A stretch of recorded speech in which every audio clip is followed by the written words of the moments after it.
KF-21에 접근할 수 없다. 라팔은 KF-21의 무시무시한 압도적 능력에 감탄. KF-21, 보람에 프랑스마저 포기했던 초강력 극비기술 성공. 인도네시아의 또 다른 큰 충격.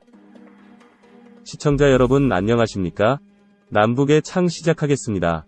우리 기술력으로 개발한 최초의 초음속 전투기 KF-21이 역사적인 첫 비행에 성공했습니다. 우리 힘으로 차세대 전투기를 만들자고 선언한 지 무려 21년 만에 이룬 쾌거입니다.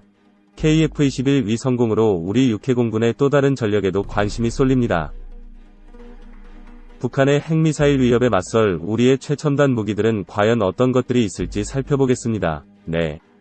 북핵 문제 등에 대응하는 한미의 움직임도 분주한데요. 대북 추가 제재와 인권 문제 등으로 북한을 압박하는 모양새입니다. 언제 핵실험을 해도 이상하지 않다는 게 현 상황인데요. 북한의 반응이 주목됩니다. 일련의 움직임. 이슈엔 한반도에서 짚어봅니다.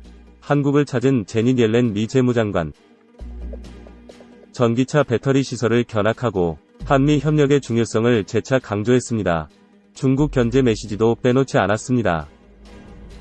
우리는 중국과 같은 나라들이 특정 물질과 기술, 제품에 대한 시장 지배력을 활용해 세계 경제를 방해하는 것을 용납할 수 없습니다. 재무장관 회의에선 북한의 핵미사일 확산을 막기 위해 한미가 계속 공조할 것이라고 말했습니다. 앞서 옐런 장관은 로이터 통신과의 인터뷰에서 북한이 핵무기 프로그램을 포기하도록 더 강하게 압박할 제재가 더 있다고 밝혔습니다.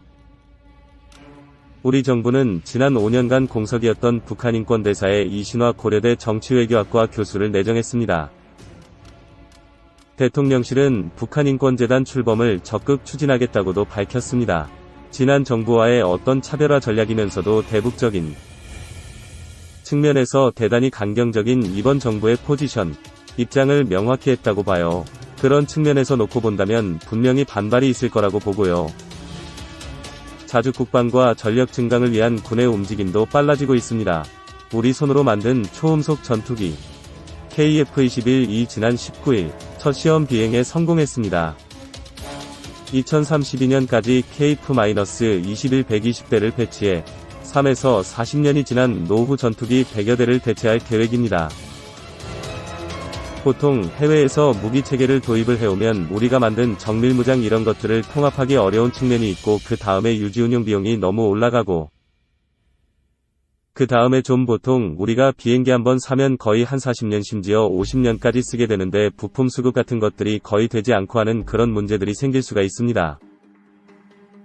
대한민국의 필요에 따라서 만들어낸 굉장히 독자적이고 독특한 무장들을 이 KF-21과 결합을 해서 운용을 한다면 나름 굉장히 뛰어난 효과를 얻을 수 있지 않을까 생각이 됩니다. KF-21위 성공이 더욱 반가운 이유입니다. 그리고 72년이 지난 지금 우리 대한민국은 세계 6위의 군사력을 보유한 것으로 평가받고 있습니다.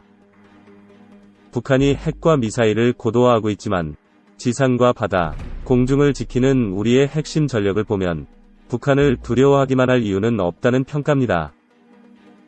현재 우리 군의 주력 미사일인 현무-2 탄도미사일과 현무-3 순항미사일, 사거리에 따라 A, B, C형으로 나뉘는데 한미 미사일 지침 폐기에 따라 사거리 제한이 없어지면서 800km 이상 미사일도 개발 중입니다. 현무-3 순항미사일은 탄도미사일보다 위력은 약하고 속도는 느리지만 탁월한 정확도를 자랑합니다.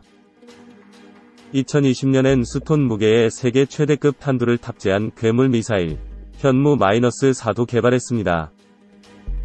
한반도의 평화를 지킬 수 있는 충분한 사거리와 세계 최대 수준의 탄두 중량을 갖춘 탄도미사일 개발에 성공하였습니다. 특히 고폭탄두를 쓰면 지하 깊숙이 자리잡은 벙커를 단 한 발로 파괴할 수 있습니다. 이런 미사일은 지하 150m까지 관통해서 파괴하기 때문에 주로 평양의 지하에 은닉했거나 아니면 숨겨놓은 어떤 전략자산, 기지, 이런 어떤 북한의 중요 표적에 대해 가지고 적은 양으로도 살상력과 치명성이 아주 높은 그런 어떤 한국형 미사일을 개발한 것으로 보여집니다. 도산안창호함은 지난해부터 해군이 운용 중인 우리나라 최초의 3000톤급 잠수함입니다. 예상 못한 시간과 장소에서 적을 타격하는 전략무기인 CLBM, 잠수함 발사 탄도미사일을 최대 6발까지 장착할 수 있는데 4월엔 SLBM 2발이 연속 시험 발사에 성공했습니다. 북한도 SLBM 개발에 뛰어들었지만 SLBM을 쏠 수 있는 잠수함 개발 등에선 뒤처진다는 평가입니다. 이것을 발사할 경우에는 북한에게 역시 커다란 타격을 줄 수 있다. 특히나 바다에서 바닷속에서 공격이 가능하기 때문에 적에게 상당한 부담이 될 수밖에 없다, 이렇게 말씀드릴 수 있습니다. 우리 공군의 주요 전력은 최신의 스텔스 전투기 F-35A입니다. 최대 속도는 마하 1.6, 전투 행동 반경은 1100km에 달합니다. 특히 적 레이더에 잘 포착되지 않는 스텔스 기능을 갖추고 있어 적진으로 은밀히 침투해 핵심 시설을 강타할 수 있습니다.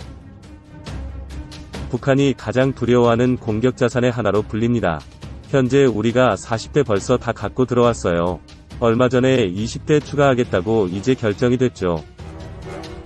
그러면 조만간 우리가 60대까지 늘어나는데요. 스텔스 성능을 갖고 있으면서 정밀한 타격 기능이 있어요. 그러니까 공중에서 공중전 기능도 대단히 유효하지만 그것보다는 상당히 멀리 있는, 그러니까 떠서 우리가 말하는 군사분계선까지 근처까지 가지 않고 대단히 먼 거리에서 북한의 상당히 멀리 있는 지역을 목표물을 타격할 수 있는 거죠.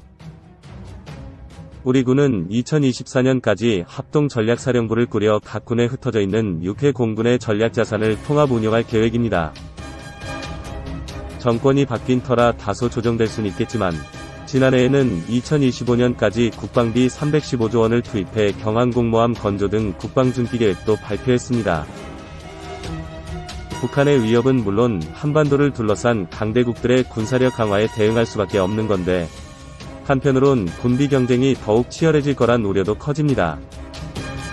스텔스 전투기 F-35A 20대, 하늘의 지휘소로 불리는 항공통제기 4대, 그리고 1,700억 원 규모의 해상작전 헬기 탑재용 경량 어뢰까지. 우리 군이 최근 도입을 결정한 미국산 최신 무기들입니다.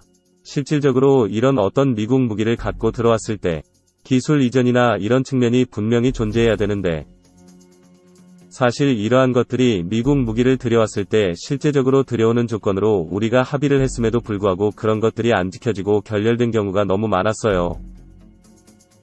사실 무기를 많다 하더라도 그 무기의 시스템이 다 연결이 돼서 아주 수준 높은 지휘 통제가 전제돼야 이 무기를 효율적으로 써먹을 수가 있는데, 계속 백화점식으로 이렇게 구매 계획을 나열한다 한들 그것을 운용할 수 있는 더 탁월한 지휘 통제 능력이 없다면 이것은 굉장히 효율성이 떨어지는 무기 도입이 되거든요.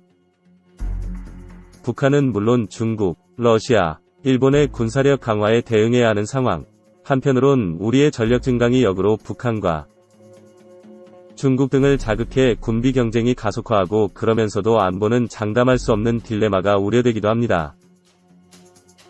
2026년까지 우리가 각 이 상태로 가게 되면 70조의 방위 국방비의 시대가 열립니다. 사실은 저는 이 금액의 문제가 아니라고 생각해요. 과연 70조가 우리한테 평화를 만들어줄 수 있을까? 9.19 군사합의, 이런 부분들을 사실상 재래식 전력이라는 측면에서의 군축으로서 실제 검증 기능과 이런 것들을 강조해가면서 한번 발전시켜보면 어떨까? 그런 군비 경쟁이 있다면 군축이라고 하는 것들도 언제나 감안을 해가면서 균형 있게 접근할 필요가 있지 않겠나. 최근 폴 러케머라 한미연합사령관은 한미동맹을 단순 유지가 아니라 환경에 적응하고 발전시켜야 한다고 공개 발언했습니다. 최근 한미 공군의 F-35A 연합비행훈련과 거의 같은 시기, 미국은 일본과의 연합비행훈련도 진행했던 것으로 전해졌습니다. 미국의 전략자산을 한국과 일본에 분산 기동하는 우회 방식을 통해 대북, 대중 견제에 나선 것으로 풀이됩니다. 겉으로는 이렇게 북한 미사일 위협에 대비해가지고 한미 미일 간의 협력이 자연스럽게 융합된다고 그러지만 종착역은 어디겠냐? 결국은 미국과 일본이 주로 바라보는 것은 북한이라기보다는 중국이라는 점이니까 이때 우리가 강대국 정치에 뛰어드는 거거든요. 이걸 연로의 위협이라고 합니다. 우리 정부는 압도적인 경제력을 바탕으로 북한의 핵미사일 위협과 주요 강대국의 군사력 강화에 맞설 전력 증강을 착착 진행하고 있습니다.